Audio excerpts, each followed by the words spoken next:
On the subject of being an advocate, I think back to all the times in my life that, even from when I was a kid all the way on up to now as an adult, the times that maybe I didn't stand up for myself. And I think some of that is built on frustration, where you look back, it's like you have an argument with someone, and then 10 minutes later, you think of the perfect thing to say just to crush them in the argument, right? So I think it's some of that stuff where I'm thinking, I wish I would have said this. I wish I would have stood up for myself here. I wish I would have pushed back on this.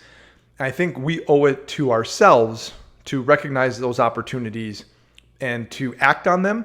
And again, not in a way that necessarily is going to create, anger and pounding your fist and doing all that. But I think we have an obligation to calmly stand up for ourselves and be our own advocate with whatever that topic is.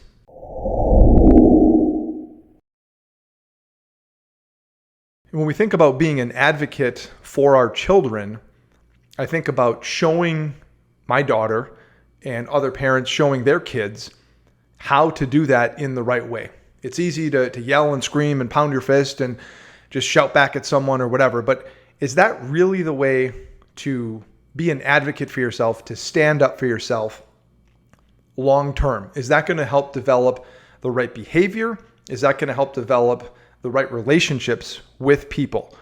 And I think it's important for us to teach our children through our own actions and teaching them as well how to be an advocate for themselves and how to say, no, thank you. Please stop doing that. Or I was here first, or I don't want to share my toy with you now, but I will later, whatever that is.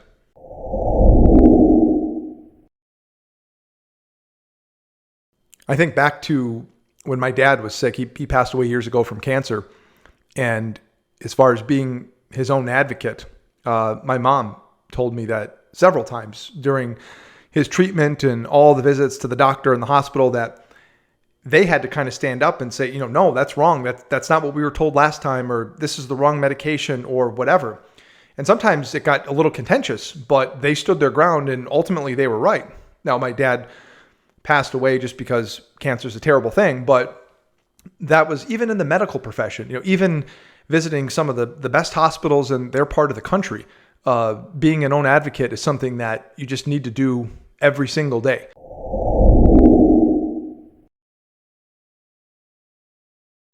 I don't have all the answers to be an advocate for yourself and how to teach your kids how to do that. I'm not an expert on any of this stuff. I don't have any education related to any of that.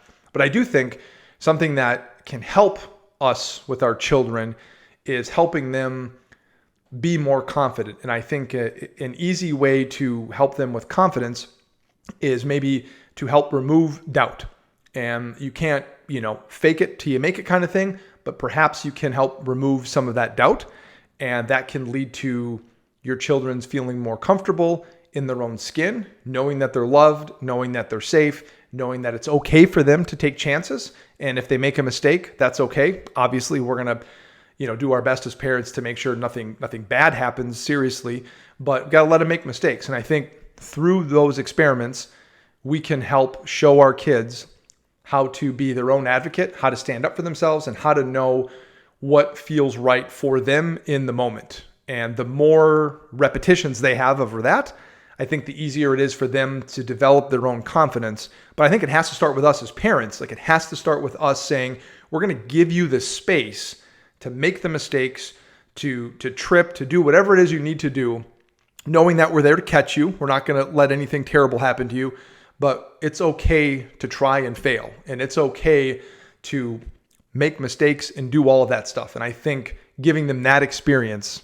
will help them shape themselves from a confidence level and help them learn how to be more of an advocate for themselves.